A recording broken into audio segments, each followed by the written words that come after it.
নাপিতা চড়াতে সবচেয়ে বেশি মৃত্যুবরণ করছে কিন্তু এই ঝর্ণাতে।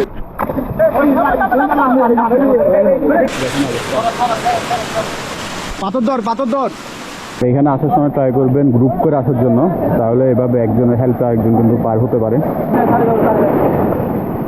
দেখা হয়ে গেল পাহাড়ি কাঁকড়ার সাথে দীর্ঘ প্রায় আধা ঘন্টার মতো হাঁটার পর আমরা অবশেষে চলে আসলাম বাগবিয়ানিতে। বাহ বাহ বাহ, এত কষ্ট করা, এত দূরে আসা সার্থক। সুন্দর পানি। কি অবস্থা, কেমন আছেন সবাই? ঘুরি ঘুরি বৃষ্টি পড়ছে, এরই মাঝে রওনা দিলাম নাপিতা চড়াতে। আমরা নাপিতা চড়া বাজারে নামার পর ওখান থেকেই মূলত এই রাস্তা ধরে আমরা নাপিতা চড়ার দিকে যাচ্ছি। আমি এর আগে এসেছিলাম 2019 সালে, তখন কিন্তু এত ভালো রাস্তা ছিল না, একদম কাঁচা রাস্তা ছিল মাটির। বাট এখন দেখতে পাচ্ছি রাস্তা একদম ঠিক করে দেওয়া হয়েছে। আর এত পরিমাণ বৃষ্টি পড়ছে বলার বাইরে, টানা 2-3 দিন কিন্তু চট্টগ্রামে বৃষ্টি হয়েছিল মেঘেশ্বরাইতে, এখনো দেখতে পাচ্ছেন অনেক বেশি বৃষ্টি পড়ছে। তো আশা রাখছি ঝর্ণায় গিয়ে ভালো পানি পাবো।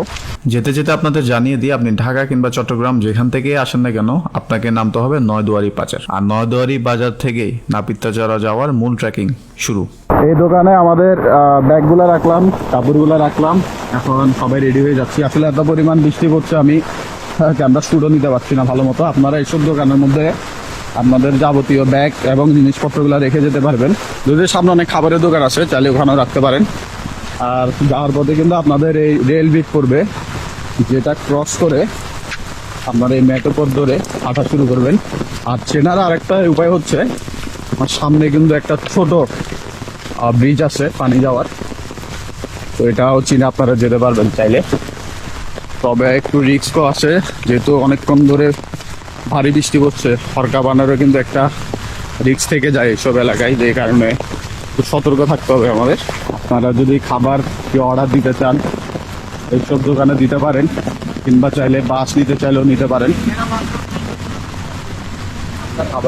লাঠি লাগবে, লাঠি নিয়ে যান, পানি বেশি তো। আর দুপুরে খাওয়া করেন, আগে থেকে অর্ডার দিয়ে দেবো, ব্যাগ দিয়ে দাঁড়িয়ে যাবো, ওয়াশিং মেশিন গোসলের ব্যবস্থা আছে। লাঠি কত করে ভাই? লাঠি 20 টাকা করে, এখন 20 টাকা করে নিলে আবার ফেরত 10 টাকা করে পাবেন। তো আপনারা চাইলে যাওয়ার আগে এখান থেকে লাঠি নিতে পারেন। আর এই তো আমরা রওনা দিব এখন। একটু সামনে আসার পরে কিন্তু দুইটা রাস্তা দেখতে পারবেন, আর এখানে একটা দোকান আছে। আর আপনারা হাতের ডানের রাস্তা ধরে সামনের দিকে যাবেন। আর রাস্তাগুলো এত পরিমাণ পিছলা হয়েছে, মানে টোটালি সবাই স্লিপ খাচ্ছি। আমি যখন 2019 এসেছিলাম তখন এত বাড়িঘর ছিল না এখানে। এখানে দেখতে পেলাম এখন সব দিকে ঘর উঠে গিয়েছে, আগে কিন্তু একদম মেঠোপথ ছিল। আর বৃষ্টি কিন্তু এখনো আমার কোনো নামগন্ধই নেই, বৃষ্টি এখনো পড়ছে। পানি পাবো ভালো, এটা ভালো দিক। বাট এত বৃষ্টির মাঝে জিরি দিয়ে যাওয়াটা একটু কষ্টসাধ্য হয়ে যাবে আমাদের, যেটা সামনে গেলে বুঝবো। নাপিতা চড়া ঢোকার আগে কিন্তু আপনাদের টিকিট নিতে হবে। আর এটা হচ্ছে টিকিট কাউন্টার, জন প্রতি প্রবেশ মূল্য হচ্ছে 20 টাকা। আর আমরা এখান থেকে 5 জনের 5টা টিকিট নিয়ে নিলাম। এখান থেকে ঝিরির অবস্থা দেখেন, কি পরিমাণ পানি, সাথে ঘোলা পানি। আর আমরা কিন্তু মূল ট্রেলে ঢুকবো এখন। আমাদের সামনে আরো অনেকজনই আছে। ঝিরিতে কিন্তু প্রচুর পানি। ঝিরির সামনে এসে এত পরিমাণ মানুষ দেখে মোটামুটি ঘাবড়ে গিয়েছিলাম, কারণ সাধারণত ঝিরিতে দেখা যায় কি হাঁটু সমান পানি থাকে বা তারও কম। কিন্তু ওই যে 2-3 ঘন্টার বৃষ্টি হয়েছিল, ওই বৃষ্টিতে কিন্তু হরকাবান হয়ে গিয়েছে, যার ফলে এত পানি। তো যারাই সাঁতার জানতো তারাই মোটামুটি রিস্ক নিয়ে ঝিরি পার করছিল, আর যারা জানতো না তারা ওয়েট করছিল। সেক্ষেত্রে একটি কথা বলে নি, আপনি সাঁতার না জানলেও আধা ঘন্টা থেকে 1 ঘন্টার মতো যদি ওয়েট করেন, দেখবেন ঝিরির পানি কমে গিয়েছে, তখন কিন্তু নর্মালি পারবেন। তবে এই অবস্থায় কোনোভাবেই রিস্ক নিবেন না।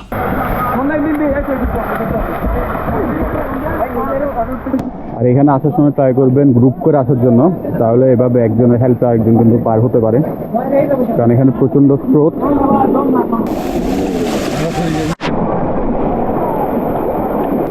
কখনো ঝিরির পানির প্রবল স্রোত, আবার কখনো এরকম পাহাড়ি পথ দিয়ে কিন্তু আমাদের যেতে হচ্ছে।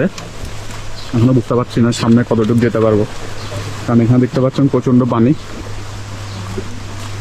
যাওয়া যাবে না, মানে ওই এক পাশে যাবো।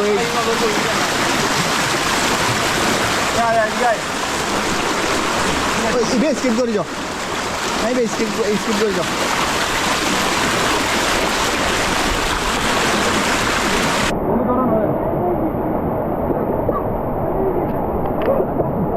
আমরা রওনা দিয়েছি মিনিমাম 1 ঘন্টারও বেশি সময় ধরে। এতক্ষণে কিন্তু আমরা নাবিকটা চড়ার প্রথম ঝর্ণা চলে যেতে পারছি, কিন্তু পাহাড়ের ঢলের কারণে ঝিরিতে এত পরিমাণ পানি আমাদের যেতে কিন্তু প্রচণ্ড কষ্ট হচ্ছে।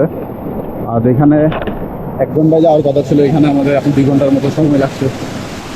অলরেডি 1টা বেজে গিয়েছে। অবস্থাটা একবার দেখেন, আমরা প্রতিটা পথ এখানে ঝিরি পার করে আসতে হয়েছে। আসলে হঠাৎ এত পরিমাণ বৃষ্টি হয়েছে 2 ঘন্টার মতো, পাহাড়ি ঢল বৃষ্টির পানি থেকে আসলে সৃষ্ট। দেখেন অবস্থা।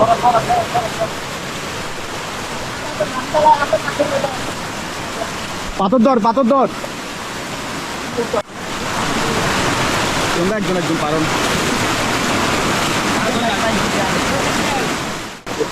এখানে যাওয়ার অবস্থাটা জাস্ট ইমাজিন করেন। আর তার উপর যদি আপনি সাঁতার না জানেন, ব্যাপারটা কিন্তু আরো অনেক বেশি রিস্কি হয়ে যাবে। কারণ এখানে স্রোত যতটা আমি জানি না ক্যামেরা কেমন লাগছে, কিন্তু এখানে অনেক বেশি পরিমাণে স্রোত। আর পানির আওয়াজ শুনে আশা করি বুঝতে পারছেন।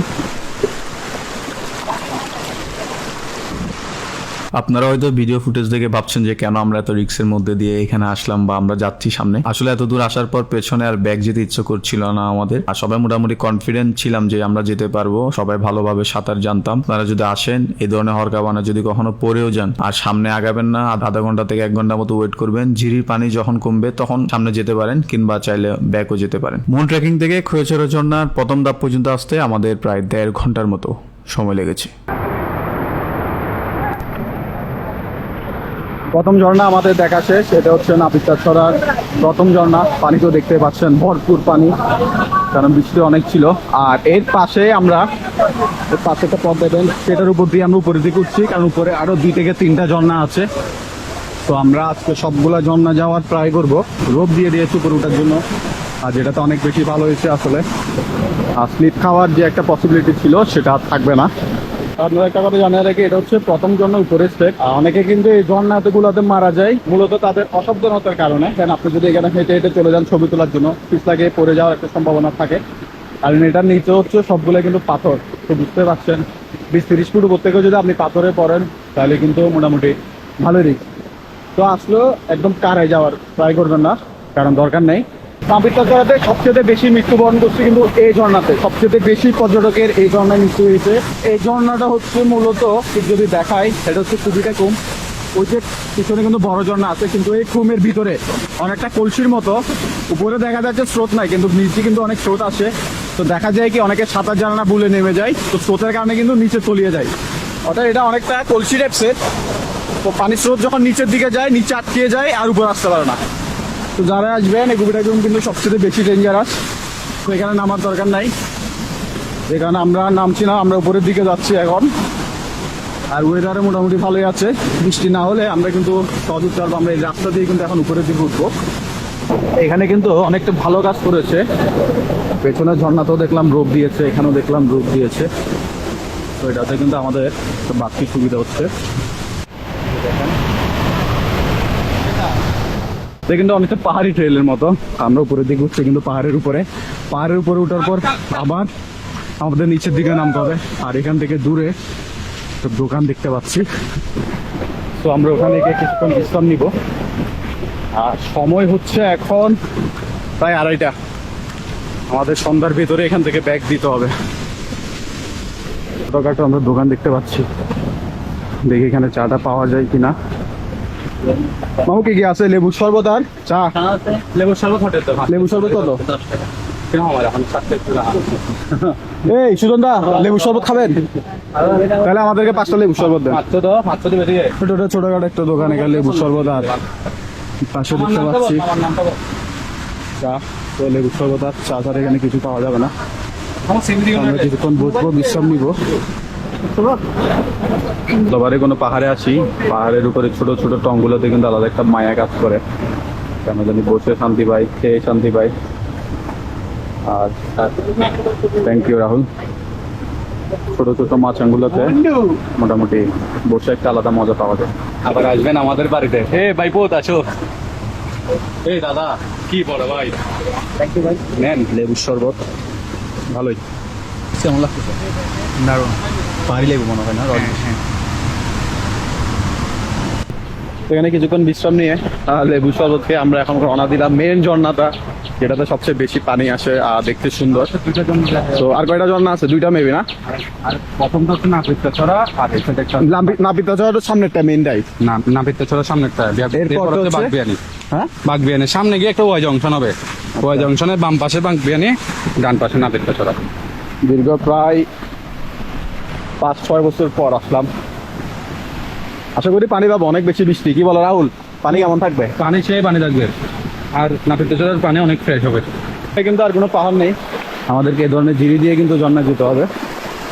তো এখানে কিন্তু অনেক সময় একটু গভীর থাকে, দেখে শুনে বুঝে দেন, পা ফেলানোর চেষ্টা করবেন। দেখা হয়ে গেল পাহাড়ি কাঁকড়ার সাথে। আমাদের খালে যে কাঁকড়া পাওয়া যায় এটা কিন্তু একটু লাল থাকে, এটা দেখতে পাচ্ছি একদম কালো। পাহাড়ি কাঁকড়া, ছেড়ে দাও ছেড়ে দাও। তো আমরা এই রাস্তা ধরে কিন্তু সামনের দিকে এসেছি, আর আসার পর এখানে দুটো ওয়াই শেপ দেখতে পাবেন। এটা হচ্ছে মেন নাপিতছড়া ঝর্ণা, আর এটা হচ্ছে বাগবিয়ানি ঝর্ণা। বাগবিয়ানি ঝর্ণাটা একটু দূরে, যে কারণে আমরা ঠিক করলাম আমরা প্রথমে এই ঝর্ণার দিকে যাব, যেহেতু এই ঝর্ণা ছোট, তেমন দেখার মধ্যে কিছুই নেই। এই ঝর্ণা দেখার পর হচ্ছে আমরা নাপিতছড়া যাব, এরপর ওখানে অনেকক্ষণ আমরা টাইম স্পেন্ড করতে পারবো। তো এই কারণে আমরা এখন এই ঝর্ণার দিকে যাচ্ছি।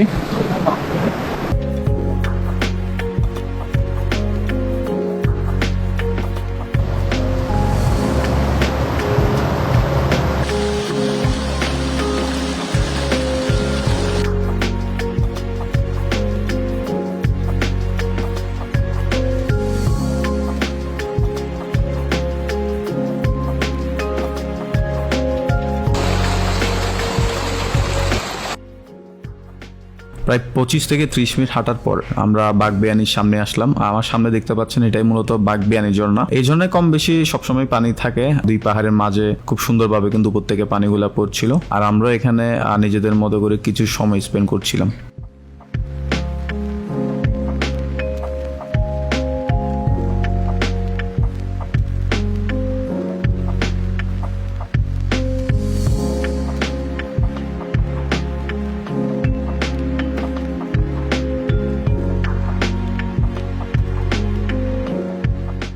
বাগবিয়ানি ঝর্ণা থেকে প্রায় 25 মিনিটের মতো হাঁটার পর আমরা চলে আসলাম নাপিতছড়া ঝর্ণার ঢুকার ট্রেলে। আমরা কিন্তু যাওয়ার সময় এই পথে যাব, আর এটাই হচ্ছে মেন নাপিতছড়া ঝর্ণা। এখন আমরা ওই ঝর্ণার দিকে যাব, গিয়ে দেখি ওখানকার কি অবস্থা। বাগবিয়ানির মতো এই ঝর্ণায় কিন্তু তেমন একটা হাঁটতে হয় না, সর্বোচ্চ 10 থেকে 15 মিনিট।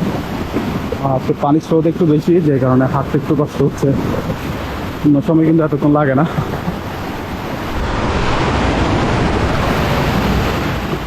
অবশেষে চলে আসলাম নাপিতছড়ার মূল ঝর্ণায়। অনেক বেশি পানি এখান থেকে দেখতে পাচ্ছি।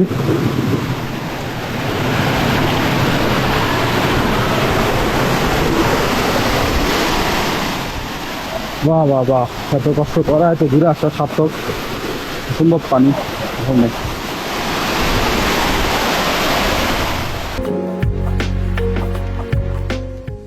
ঝর্ণা দেখার আসল সৌন্দর্য কিন্তু এই বর্ষাকালে, ভরা মৌসুম বর্ষাকাল যেটাকে বলে, আর সেটাই আমরা আসলে দেখতে পাচ্ছিলাম। তাছাড়া বৃষ্টি না হলে 2-3 দিন টানা, তখন কিন্তু এই ঝর্ণায় টোটালি পানি থাকে না। যারা নাপিতছড়ে গিয়েছেন বা যাবেন তারা এই বিষয়টি ফেস করবেন আশা করি। তো ঝর্ণায় পানিও ছিল, আবার তেমন পর্যটকও ছিল না। তো আমরা সবাই এখানে আসলে নিজেদের মতো সময় কাটাচ্ছিলাম, বেশ ভালো লাগছিল এই মোমেন্টটা আমাদের।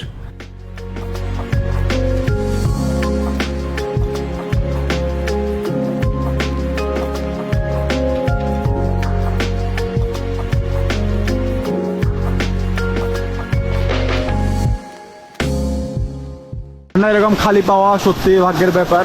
তো আমাদের নাপিতছড়া ট্রেলে মোটামুটি সবগুলো ঝর্ণায় ঘুরাচ্ছে। তো এখন আমরা আবার চলে যাচ্ছি। আমরা এখান থেকে নয়দুয়ারি বাজারে গিয়ে কিছু খেয়ে দেন চট্টগ্রাম শহরের উদ্দেশ্যে রওনা দিব। তো আমরা এখন নাপিতছড়া থেকে বেরিয়ে যাচ্ছি। তবে একটি বিষয় লক্ষ্য করতে পারছেন আশা করি, যে ঝিরি পার করার জন্য আমরা এত পরিমাণ ঝুঁকি নিয়েছিলাম, এখন দেখেন সে ঝিরিতে পানি নেই। আসলে হরকাবান আসলে পানির পরিমাণ হঠাৎ বেড়ে যায়, আবার হরকাবান যখন চলে যায় তখন কিন্তু আগের মতো স্বাভাবিক হয়ে যায়। আশা করি হরকাবানে যদি কখনো পড়ে যান উঁচু স্থানে চলে যাবেন, কোনোভাবে রিস্ক নেওয়ার কোনো দরকার নেই। তো এটি ছিল আমাদের নাপিতছড়া নিয়ে ভিডিও ব্লগ। আর হ্যাঁ, চ্যানেলটি অবশ্যই সাবস্ক্রাইব করবেন, কারণ আপনাদের সাবস্ক্রাইবে আমাদের অনুপ্রেরণা। সে পর্যন্ত সবাই ভালো থাকবেন, দেখা হচ্ছে নতুন কোনো ভিডিওতে, নতুন কোনো স্পটে। ধন্যবাদ।